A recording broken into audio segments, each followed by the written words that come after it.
हैं यहाँ पे।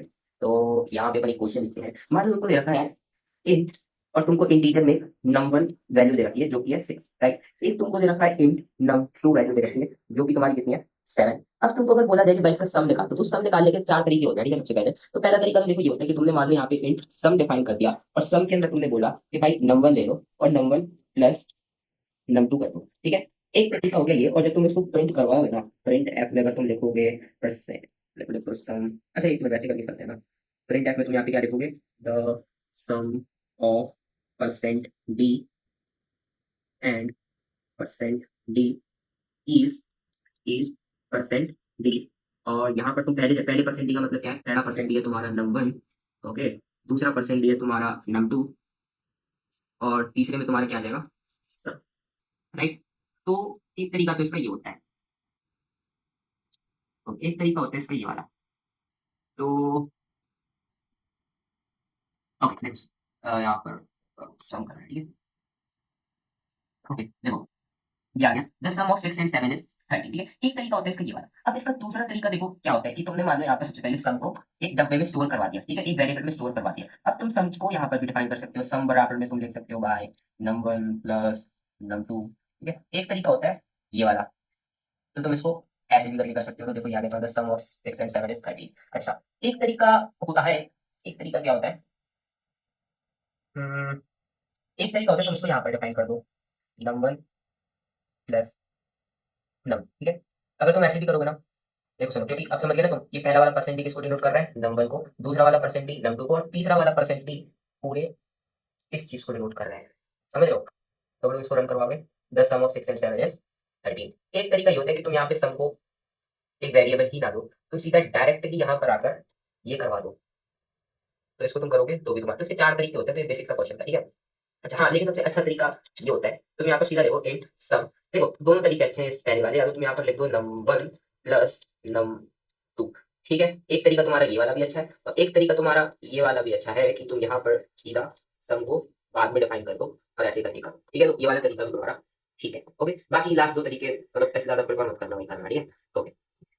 तो अगला क्वेश्चन क्या कहता है, अगला क्वेश्चन कहता है कि एरिया ऑफ रेक्टेंगल निकालना है अपने को, ठीक है। तो मैंने यहाँ पर लिखा इंट, बस पहले L N G P H, int length बराबर मान लो मैंने 2 दे रखा है, और इंट विड्थ बराबर मैंने 4 दे रखा है, राइट, ओके। अब और फिर मेरे को क्या निकालना है, एरिया निकालना है। तो देखो मैं तो इस तरीके से करता हूँ, इंट एरिया, एरिया को मैं सबसे पहले वेरिएबल डिफाइन करता हूँ, वो जो वेरिएबल में डाल देता हूँ, डब्बे में डाल देता हूँ, और यहाँ पे मैं लिखता हूँ area is equal to length into width, ठीक है। सही है भाई, बढ़िया। और यहाँ पर अगर मेरे को प्रिंट करवाना है, प्रिंट एफ में मैं क्या लिखूंगा, the area, area is percent D, percent D क्या डिनोट कर रहा है मेरा, एरिया, ठीक है। तो यहाँ पे फिर मैं इसको सेमीकोलन देकर देखो कितना ज्यादा जरूरी है, नहीं तो फिर एरर लगता है यहाँ पे। तो the area is 8 because 4 to the 8, एक क्वेश्चन ये वाला हो। अब सिमिलर फैशन में एरिया ऑफ क्या निकालना है, एरिया ऑफ सर्कल निकालना है। अब मान लो तुमको यहाँ पर दे रखा है इंट रेडियस, रेडियस चाहिए पड़ेगी, पाई चाहिए पड़ेगा, लेकिन तुमको पाई की वैल्यू क्या पता है, 3.14, 3.14। लेकिन ये गलत है यहाँ पर, ये क्यों गलत है, देखो सुनो, पाई तुम्हारा क्या है, फ्लोट वैल्यू, क्योंकि पाई डेसिमल में, तो तुम यहाँ पर इंट नहीं ले सकते हो। तुमको यहाँ पर क्या देना पड़ेगा, क्या देना पड़ेगा तुमको यहाँ पर, तुमको यहाँ पर देना पड़ेगा फ्लोट। अब तुम यहाँ पर फ्लोट दे रहे हो तो तुमको यहाँ पर भी फ्लोट ही देना पड़ेगा फॉर सम रीजंस, ओके। और जब तुम यहाँ पर फ्लोट में एरिया, एरिया क्योंकि यहाँ पर तुम्हारा पॉइंट में आ जाए, जरूरी थोड़ी इंटीजर में है, तो इसलिए इसको भी तो फ्लोट दो, ठीक है, ओके। अब तुम, ओके, अब मैं फिर यहाँ पे क्या करूंगा, एरिया इज इक्वल टू क्या लिख दूंगा मैं, pi into radius into radius, ठीक है। ये वाली चीज कर दी मैंने। अब मैं इसको प्रिंट करवाता हूँ, ठीक है, प्रिंट एफ करवाता हूँ, मैं इसको प्रिंट एफ करवाता हूँ, the area of circle C I R C L E is what, is तुम्हारा परसेंट डी, और परसेंट डी किसको डिनोट कर रहा है, एरिया को। सेमीकोलन देना बहुत जरूरी है भाई। द एरिया, लो कैसे आया, अच्छा सॉरी मैं रेडियस ही नहीं दिया, तो I am so sorry bro, radius हमारा 2 है, तो कितना आ जाएगा, 6.28 समथिंग आ जाएगा, शिट। ओके सुनो, देखो ये तुम्हारी गार्बेज वैल्यू आई है, गार्बेज वैल्यू मतलब कचरा वैल्यू, ये हमेशा चेंज होकर आती है। ओके सॉरी, इसमें नहीं आ रही, रेपलेट में आती थी। देखो सुनो, बेसिकली यहाँ पर क्यों है, क्योंकि मेरे को यहाँ पर अगर मैंने इसको फ्लोट में ले रखा है, तो यहाँ पर मेरे को परसेंट एफ लेना था। अब मैं सुनूंगा ना तो तुम्हारा आंसर एकदम सही आएगा, 12.56, ठीक है, ओके बढ़िया, सही बात कि नहीं है, सही। अब देखो एक बहुत तगड़ा क्वेश्चन है, ठीक है, उसमें थोड़ा सा ब्रेन यूज होगा, ब्रेन, ठीक है। तो उसमें थोड़ा सा ब्रेन यूज होगा, तो उसको थोड़ा सा ध्यान से करिएगा, यहाँ से होगा एक क्वेश्चन के बारे में थोड़ा सा ध्यान से देखना, ठीक है।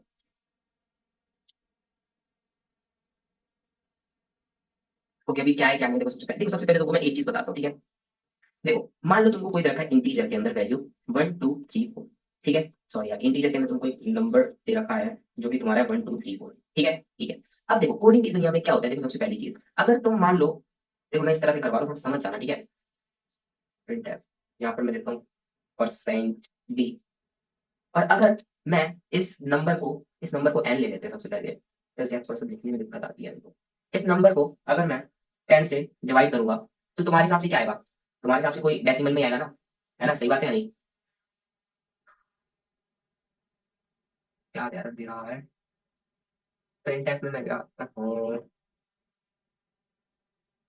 प्रिंट एफ के अंदर यहाँ पे मैं दूंगा %d, यहाँ पे मैं कॉमा करके क्या दूंगा, n डिवाइडेड बाय 10। ठीक है, तो तुम्हारे हिसाब से क्या आएगा डेसिमल में? क्योंकि 1 2 3 4 को अगर तुम 10 से डिवाइड करोगे, 10 से बटा करोगे, तो तुम्हारा डेसिमल में आएगा, बट नहीं आएगा। देखो बेसिकली होता क्या है, देखो इसकी इसमें इंटीजर के केस में क्या होता है भाई, अगर मान लो ये तुम्हारा फ्लोट होता ना, फ्लोट होता, और यहाँ पे तुमको %f दिया होता तुमने, तो तुम्हारा क्या होता, ये पॉइंट में आता। लेकिन अगर ये इंटीजर में है, तो इंटीजर क्या करता है, ये जो जितना भी है ना इसके बाद का, पॉइंट के बाद का, इसको गायब कर देता है। तभी तो जब तुम देखो ना, अभी तब जब ये इंटीजर में था, तभी इसने क्या किया, पॉइंट के बाद की ये वाली, ये 4 0 0 0 0 वाली चीज है ना, ये देखो इसको गायब कर देगा।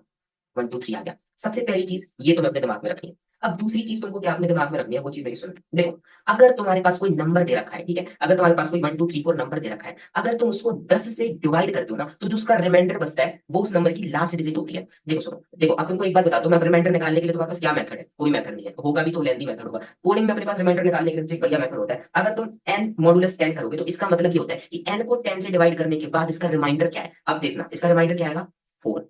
समझ रहे हो? अगर यहाँ पर 1 2 3 होता, 1 2 3 होता, और अगर तुम इसको 1 2 3 को 10 से डिवाइड करते तो तुम्हारा रिमाइंडर पता है क्या आता, 1 2 3 का लास्ट लास्ट डिजिट जो कि 3 है। देख लो अभी क्या हो गया, ओके, ओके, ये तुम्हारा 3 आ गया। ठीक है, तो दो कंसेप्ट तुमको याद रखने हैं। अब ये क्वेश्चन तुमको ये दे रखा है, देखो सुनो, क्वेश्चन तुमको ये दे रखा है, तुमको दे रखा है 1 2 3 4, राइट? अब मेरी लाइन बाय लाइन अगर समझोगे ना भाई, तो बहुत अच्छे से समझ में आएगा। ठीक है, अब तुमको 4 को अलग करना है, 3 को अलग करना है, 2 को अलग करना है, 1 को अलग करना है। इन चारों को तुमको अलग अलग करना है। तुम कैसे करोगे? तुम्हारे दिमाग में सबसे पहले एक चीज आएगी कि भाई मैं सबसे पहले एन जो है मेरा, जो कि ऊपर, हाँ अब एक चीज मेरी याद रखना, चलो ठीक है बाद में बात। अब देखो तुमको लास्ट डिजिट निकालनी है, जिसको मैं D4 से डिनोट करूंगा, यानी डिजिट 4, फोर्थ नंबर की डिजिट को डिनोट करता हूँ। ठीक है, अब यहाँ पर अगर मैं करूंगा एन मॉडुलस 10, तो कितना आएगा? तो D4 के अंदर क्या स्टोर हो जाएगा? D4 के अंदर, D4 के अंदर तुम्हारा क्या स्टोर हो जाएगा? 4। क्यों हो जाएगा? क्योंकि किसी नंबर का मॉडुलस निकालोगे ना, जब तुम, जब किसी नंबर का मॉडुलस 10 के साथ, किसी नंबर को 10 से डिवाइड करोगे, तो 1 2 3 4 को 10 से डिवाइड किया, तो 1 2 3 4 का लास्ट डिजिट रिमाइंडर होगा। ठीक है, इसका यानी कि D4 में तुम्हारा 4 स्टोर हो गया। अब तो मेरे को ये बताओ कि तुम सेकंड लास्ट डिजिट जो कि 3 है, उसे कैसे निकालोगे? उसे कैसे निकालोगे? देखो तुम यहाँ पे गए और तुमने यहाँ पर देखा n बराबर n बाय 10। अब ये वाली चीज समझ में नहीं आएगी, देखो सुनो, इसको कहते हैं रीडिक्लेरेशन। सुनो, तभी मैंने यहाँ पर इंट नहीं लिखा। अगर मैं यहाँ पर इंट लिखता ना, तो n का नया डब्बा बन जाता, यानी कि न्यू वैल्यू आ जाती। समझ रहे हो? अपने को न्यू वैल्यू नहीं चाहिए, अपने को उसी को रीडिक्लेयर करना है, उसी का पुनर्जन्म करवाना है, लेट से। ठीक है, तो देखो बेसिकली क्या होगा, ये जो n है ना, देखो ये जहाँ पे मैं पॉइंट कर रहा हूँ, ये वाला n तुम्हारा नया वाला n, नया वाला n, और जो तुम्हारा ये वाला n है, ये पुराना वाला है। तो मैंने नए वाले n में पुराने वाले n को डिवाइड करके 10 करके उसकी वैल्यू स्टोर कर दी, यानी कि जो तुम्हारा अभी के लिए जो तुम्हारा न्यू n है ना, वो तुम्हारा 1 2 3 है। ठीक है, अब सिमिलर फैशन में तुम गए, तुमने देखा इन D3, और D3 को तुमने क्या कर दिया, क्या कर दिया, n मॉडुलस 10। अब जो ये वाला n है ना, ये वाला जो n मॉडुलस 10, ये n तुम्हारा 1 2 3 4 नहीं है, 1 2 3 है। क्यों? क्योंकि जो तुम्हारा n का, क्योंकि जो तुम्हारा n का डब्बा पहले 1 2 3 था ना, अब वो n का डब्बा तुम्हारा, या देखो जो तुम्हारा n का डब्बा 1 2 3 4 था ना, अब वो तुम्हारा 1 2 3 हो गया है। और जब तुम उसको, और जब तुम उसको क्या करोगे, जब तुम उसका मॉडुलस लोगे ना, अभी इसको छोड़ो, इस साइड, इस साइड, जब तुम इस 1 2 3 का 10 के साथ मॉडुलस लोगे, तो तुम्हारा क्या आ जाएगा यहाँ पे, यहाँ पे तुम्हारा आ जाएगा, यहाँ पे तुम्हारा आ जाएगा 3। ठीक है, तो जो तुम्हारा D3 है, समझ रहे हो, जो तुम्हारा D3 है, तो D3 की वैल्यू तुम्हारी क्या हो गई, D3 की वैल्यू तुम्हारी क्या होगी, क्या होगी, 3। अच्छा, तो तुमने 3 को भी अलग कर दिया। अब सिमिलर फैशन में आगे बढ़ो, तुम्हारा जो अब नया वाला है, जो तुम उसको रीडिक्लेयर करवा रहे हो, पुराना n डिवाइडेड बाय 10। समझ रहे हो? जब तुम्हारे 1 2 3 था, ये तुम्हारा n, अभी ये वाला n कौन से, पुराना वाला है, पुराना वाला n तुम्हारा 1 2 3 4 नहीं है, वो तो गायब ही हो गया। अब पुराना वाला n तुम्हारा 1 2 3 है, यानी कि अब ये जो तुम्हारा 1 2 3 है, जब तुमने n डिवाइड बाय 10 किया, तो ये तुम्हारा 1 2 3 क्या बन गया, 1 2 बन गया। ठीक है, तो इस पॉइंट पर तुम्हारा, इस पॉइंट पर तुम्हारा, तुम्हारा जो n होगा ना, वो तुम्हारा 12 बन जाएगा। बहुत बढ़िया। अब तुमने क्या किया, अब तुम वापस से गए इंट D2, क्योंकि तुमको सेकंड डिजिट चाहिए, और सेकंड डिजिट तुम कैसे निकालोगे, ये जो तुम्हारा n है, यानी कि जो तुम्हारा 12 है, 12, n की वैल्यू 12 है ना, तो n का तुम मॉडुलस लो, मॉडुलस लो 10 के साथ, तो तुम्हारा D2 टू में क्या आ जाएगा, D2 में तुम्हारा टू वैल्यू स्टोर हो जाएगी। समझ गए इतना? अब वंस अगेन अभी तुम्हारा n कितना हो गया, यहाँ पर तुम्हारा n कितना हो गया, यहाँ पे तुम्हारा n हो गया 12, ठीक है। ओके, अब तुमने n को अगेन रीडिक्लेयर करवा दिया। तुमने n को क्या बोला कि n जो ये नया वाला n है, ये पुराना वाला n अभी कितना है तुम्हारा 12 है। तो पुराने वाले n को जब तुम 10 से डिवाइड करोगे बाहर ही, तो तुम्हारे पास n क्या बचेगा, n तुम्हारे पास बचेगा क्या, 1। ये बात भी सही है, ठीक है। तो जब तुमने इसको n डिवाइडेड बाय 10 किया, तो यहाँ पे तुम्हारा कितना बचा, 1। देखो अब इसके बाद दो तरीके हो सकते हैं। जब तुमको d1 की वैल्यू चाहिए तो तुम उसमें डायरेक्टली n डाल सकते हो। वो क्यों, क्योंकि n यहाँ पर 1 आ गया और तुमको फर्स्ट डिजिट जो है तुम्हारी वो भी तुम्हारी 1 ही है, तो तुम उसको ऐसे भी कर सकते हो, ठीक है। दूसरा तरीका क्या है, जो कि यूजुअली लोग करते हैं, तुम इसको भी ना, जो तुम्हारा d1 है ना, इसको भी तुम n मॉडुलस 10 देखो, उससे कोई फर्क नहीं पड़ेगा। तो जो यहाँ पे तुम्हारा 1 है ना, अगर तुम यहाँ पे तुम्हारा n क्या बन गया, यहाँ पे तुम्हारा n 1 बन गया ना, n तुम्हारा यहाँ पे जो है ना वो तुम्हारा 1 बन गया। अगर तुम इसका मॉडुलस करवाओगे ना 10 से, तो यहाँ पे भी तुम्हारा 1 ही आएगा, यहाँ पे भी तुम्हारा 1 ही आएगा, ठीक है। अगर तुम इसका मॉडुलस करवाओगे 10 के साथ, तो यहाँ पे तुम्हारा d1 के अंदर तुम्हारा 1 स्टोर हो गया। समझ गए मेरी बात? अब तुमको अगर विश्वास नहीं होगी अलग अलग में, तो तुम प्रिंट करवा के देख सकते हो। प्रिंट टैग में तुम यहाँ पे जाओगे, यहाँ पे लिखोगे %d और कॉमा देके तुम क्या लिखोगे डी d1, ठीक है। पहली डिजिट को ऐसे अलग करवा दिया, ठीक है। यहाँ पे तुम एक बैक स्लैश एन भी दोगे, क्योंकि मैं ऐसे 1 2 3 4 ऐसे करके प्रिंट करवा रहा हूँ इस चीज को, ठीक है।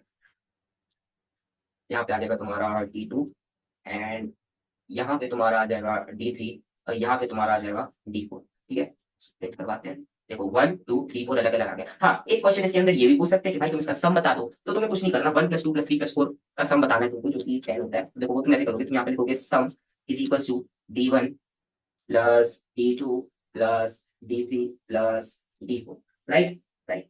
और तुम यहाँ पे क्या लिख दोगे, प्रिंटफ में द सम इज %d और यहाँ पे तुम्हारा क्या आ जाएगा, सम आ जाएगा।